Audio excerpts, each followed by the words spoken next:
Merhaba, Küçük Mutfağıma hoş geldiniz. Yeni bir videoda daha beraberiz. Güzel çocuklarımız için muhteşem bir maske yaptık. Yağ yaptık. Çok kıymetli olan bir yağ yaptık. Damlası bile çok değerli. Bir tonik yaptık. Bahçelerinizin, balkonlarınızın ve evlerinizin en güzel, en verimli, en üzmez çiçeklerinden biridir sardunya. Bir de balkonumda renk renk sardunyalarım var. Orta boy olanlardan, sağlıklı görünen yapraklardan şöyle dallarından ayırıp sadece yaprak olarak toplayın. Ne kadar yağ üretecekseniz 15-20 tane toplayın. Hadi şimdi bu yapraklarla mucize niteliğinde bir yağ üretelim. Kulağınızda bir çınlama mı var? Tinnitus'unuz mu var? Ve bir tane yaprağını alın, güzel yıkayın, kurulayın ve şöyle sarın. Çok kolay. Şöyle kıvırın. Sardunya yaprağını, sapı kulağınızın içine girecek şekilde, tabii ki çok içeriye sokmadan, zaten çok da mümkün değildir çok fazla içeriye sokmak. Evet, kalabildiğiniz kadar böyle kalın. Sizi rahatsız etmeyecektir. Şöyle bir tısır tısır diye sesler duyacaksınız. O yaprağın kendi sesi. 15-20, bilemediniz yarım saat. Ne kadar kalabilirseniz kalsın. Tabii diğer kulağınıza da yapın. Şimdi kerameti neresinde? Uzmanı değilim tabii ki ama şu içindeki salgıladığı sıvıyla alakalı ya da kokusuyla alakalı diye düşünüyorum. Onu bunu bilmem ama iyi geldiğini biliyorum. Çünkü benim kulaklarımda tinnitus var, yıllardır yaşadığım bir rahatsızlık. İnanın bununla o sesleri kulak arkası yapabiliyorum. O sesleri daha katlanılabilir hale getirdi bu sayede. Çünkü çok fazla ilaç kullandım. Gerekli olan her şeyi denedim. Geçmedi ama bunun da rahatladığını hissediyorum. Güzelce yıkadık ve şimdi sıra geldi kurulamaya.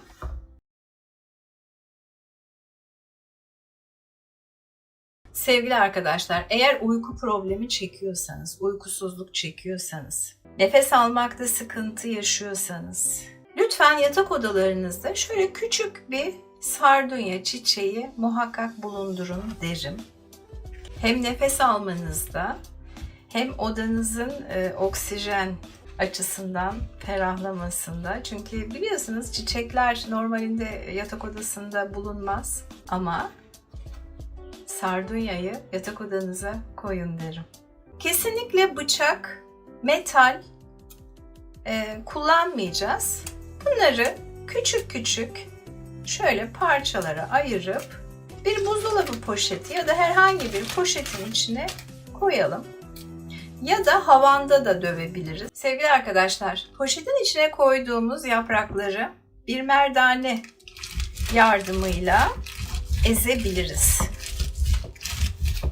Şöyle bastıra bastıra sıvısı, özü çıkana kadar, ezilene kadar bu işlemi devam edebiliriz. Ya da şöyle bir et döveceği ile, eğer komşularınızın rahatsız olmasını düşünmüyorsanız, bunları böyle yapabilirsiniz. Dediğim gibi havanda dövebilirsiniz. Sevgili arkadaşlar, inanın o kadar kıymetli. İnanmazsanız lütfen internette araştırın. Organik olarak elde edilen sardunya yağının fiyatına lütfen bakın ki onların da organik olduğuna ben şüpheliyim. İşin açıkçası. Sonrasında şöyle bayağı bir sıvısı çıktı tabii ki.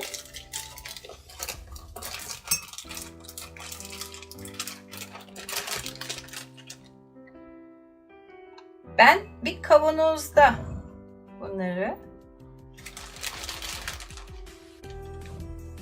yağını üreteceğim tabii ki. Hatta hani bizde çareler tükenmez ya. Şöyle havan gibi yapıp güzelce eziyorum. Evet arkadaşlar, ezdiğimiz sardunyalardan şöyle bir tatlı kaşığı kadar ayrı bir kabın içine koyup ayırıyorum. Bununla biraz sonra muhteşem bir maske yapacağım. O çok özel bir maske olacak. Evet, geriye kalan sardunya yapraklarımız ise üzerini kapatacak kadar lütfen elinizde eğer kaliteli bir sızma zeytinyağı varsa ondan, eğer yoksa normal ayçiçek yağı bile olabilir. Üzerini kapatacak kadar, yani kullandığınız yaprak miktarına orantılı şöyle üstünü kapattığı anda bırakın. Şöyle özellikle vakumlu ya da gerçekten hiç hava almayacağına inandığınız bir şekilde kapatarak kavanozunuzu şöyle bir peçeteyle ya da nasıl uygun görürseniz o şekilde kapatın ve buzdolabınızda, özellikle yaz aylarında buzdolabınızda en kuytu köşesine yerleştirin. Çünkü 3 hafta kadar, en az 21 gün buzdolabında bu halde bekleyecek. 2-3 günde bir lütfen çıkarın. Şöyle bir kapağını açın. Tahta bir kaşıkla. Şöyle bir tur çevirin. Hiç fazla kurcalamadan. Tekrardan kapatın. Ve 3 gün sonra tekrar aynı işlemi yapın. 3 hafta sonra yağınız kullanıma hazır. Nerelerde mi kullanıyoruz? Kırışıklıklarda, ağrılarda, egzamada, eklem ağrılarında. Sevgili arkadaşlar, bu yağ emin olun bir mucize. Evde yoğurdunuz var mı? Alın gelin. Cildiniz çok mu yağlı, çok mu akneli, çok mu sivilceye meyilli? O zaman şöyle katı, süzme bir yoğurdunuz varsa özellikle, normal yoğurt da olabilir ama böylesini ben tercih ediyorum. Biraz önce yaklaşık 1 tatlı kaşığı kadar ezip ayırdığımız sardunya yaprağının üzerine 1 yemek kaşığı kadar yoğurdumuzu ekliyoruz ve güzelce karıştırıyoruz. Kullanıma hazır. İçine başka herhangi bir şey koymamıza gerek yok. Özellikle ergen çocuklarımıza, evlatlarımıza, yüzünde çok fazla sivilce olan şöyle cildinize sürüyorsunuz. Süzme yoğurtla yaptığımız için herhangi bir akma, süzülme olmayacaktır. Rahatlıkla cildinize uygulayabilirsiniz. Lütfen deneyin. Göreceksiniz. 2 hafta, 3 hafta kullandıktan sonra haftada 3 kere kullanabilirsiniz. Düzenli olarak kullandıktan sonra cildi gerçekten düzene girdiğini, eskisi kadar sivilceye, yağ ve aknelere meyilli olmayacağını göreceksiniz ve çok mutlu olacaksınız. Özellikle gençlerimize tavsiye ediyorum. Tabii ki bütün yaşlardaki insanlar için, yağlı ciltler için özellikle. Bir de ister misiniz bir tonik yapalım?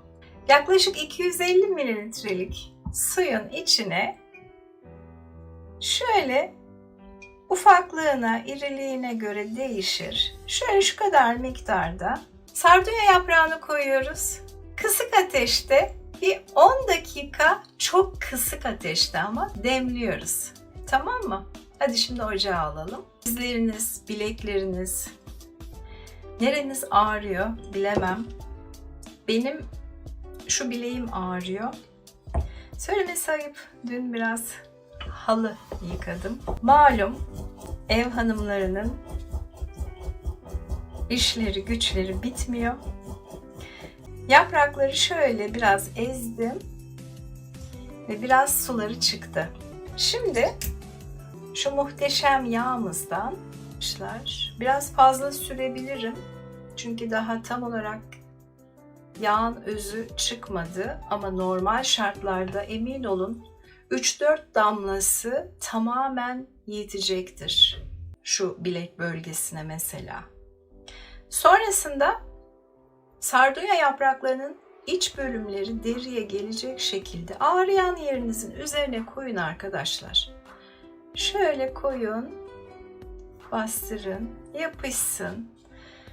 Tek başına biraz sıkıntı olabilir ama şöyle. Ben yardım alıp şunu bir sarayım. Geliyorum. Evet sevgili arkadaşlar, çok güzel demlendi sardunya yapraklarımız. Özellikle yüzümüzü, boyun ve dekolte bölgesini makyajdan, fondötenden, ondan bundan arındırdıktan sonra bir pamuk yardımıyla güzelce sürüp dinlenmeye bırakın cildinizi. Biraz şöyle nefes alsın. Onun için çok iyi bir tonik haline gelecek bu. Ben bunu hemen süzmeyeceğim. Daha doğrusu bunu böyle bir kavanoza alacağım. Şöyle. Evet şöyle bir kavanoza aldım. Daha çok sıcak. Yapraklarını da içine koydum ki iyicene çıksın özü. Demlensin. Daha çok işimize yarasın.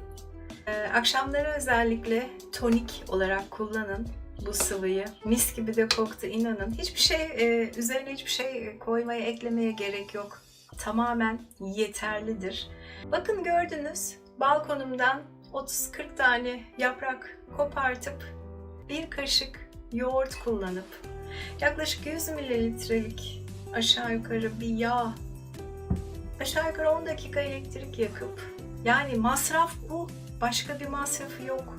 Emin olun. Lütfen kendinizi bunlardan mahrum etmeyin. Bakın çok güzel, çocuklarımız için muhteşem bir maske yaptık. Kesinlikle işe yarayacağından %100 eminim. Çocuklarımdan biliyorum. İşte gördüğünüz gibi bir yağ yaptık. Çok kıymetli olan bir yağ yaptık. Damlası bile çok değerli.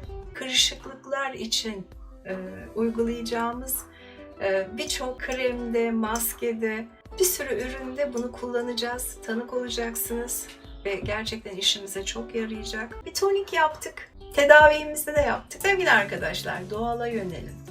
Doğal ürünlerle, kendi evinizde yapacağınız şeylerle bu gibi açıklarınızı örtün.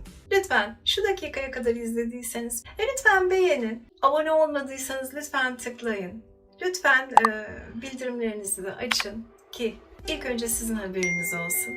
Evet sevgili arkadaşlar, size güzel bir ömür diliyorum. Aynaya her baktığınızda kendinize barışıp kendinize çok güzel, çok mutlu bakmanızı istiyorum. Kendinize güzel davranın. Hoşça kalın.